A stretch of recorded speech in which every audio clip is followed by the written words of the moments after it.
શું શું વાપરેલું? ડીએપી વાપરેલે, એનામાં સલ્ફેટ વાપરેલે, પોટાશ વાપરેલું. બરાબર.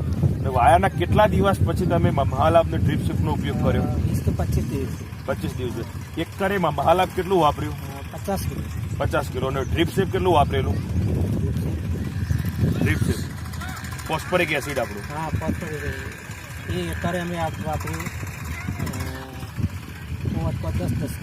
10 કિલો વાપર્યું ને એકરે.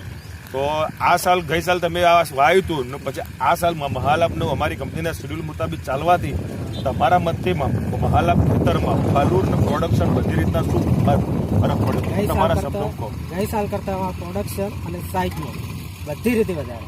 બરાબર, બહુ જ વધારે. બહુ જ વધારે. બીજું ખેતરમાં ફલૂરમાં શું ફરક હતો? ફલૂરમાં તો ઘણું ફલૂર તો એકદમ મજબૂત થયું, વધે તો ઘણું મજબૂત હતું. બીજો શું ફરક છે? બીજો ફરક એ કે પ્રોડક્શન સારું. પ્રોડક્શન ઝેણ ઓછી? ઝેણ તો બિલકુલ નહીં. બરાબર, બિલકુલ નહીં. બધી મોટી સાઈઝ છે. તો ગઈ સાલ તમે વાઈન બટાકામાં એવું નક્કી કર્યું હતું કે આગલી સાલ વાવશું નહીં, આ સાલ વાયા પ્રોડક્શન? આ સાલ વાયા હતા, આવતી સાલે વાવવાનું બિલકુલ બંધ કરવાનું હતું.